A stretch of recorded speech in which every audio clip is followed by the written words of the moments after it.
Abang, jangan buat sesuatu yang awak akan kesal. Rezeki halal itu lebih berkat.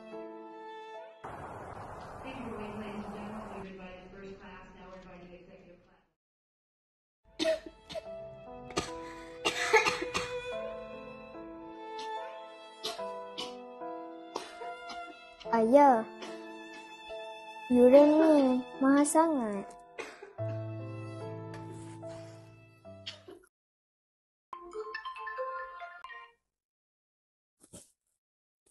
Encik Akif, Saya faham. Saya akan set kaunter wang tu. Saya perlu kat hari ini.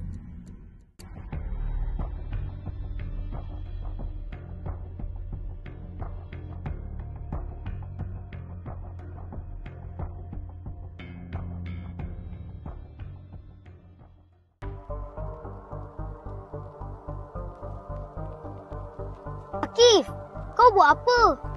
Duit haram tu. Counter setting ke? Kau gadaikan integriti kita sebagai penjawat awam. Aku terpaksa. Keluarga aku, Rata Dina, Iramanda. Aku tak ada pilihan lain. Kau ada pilihan, Akif. Rasuah bukan jalan penyelesaian. Ia muslihat syaitan. Ia muslihat syaitan.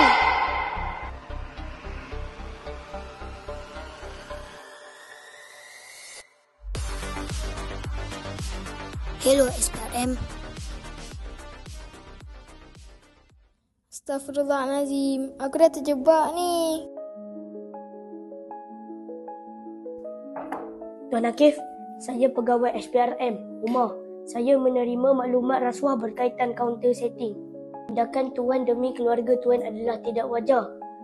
Rasuah adalah jenayah teras. Tuan ditahan. Tidak, Tuan. Tidak, Tuan. Saya boleh jelaskan.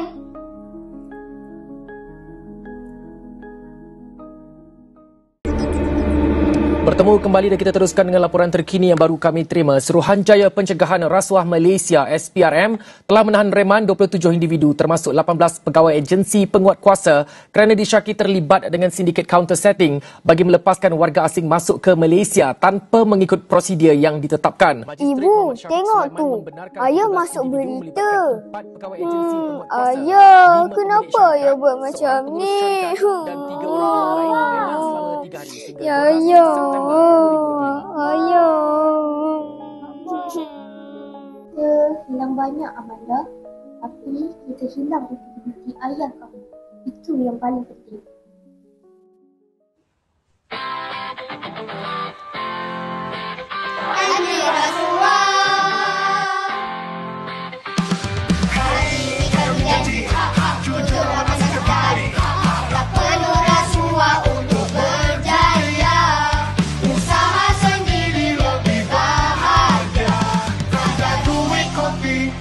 Jalan belakang kami generasi berani lawan penyelewengan kami wira anti rasuah berani kerana benar integriti dijual maruah Ini tak boleh.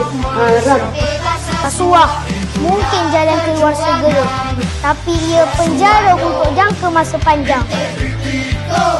Rasuah no, integriti go.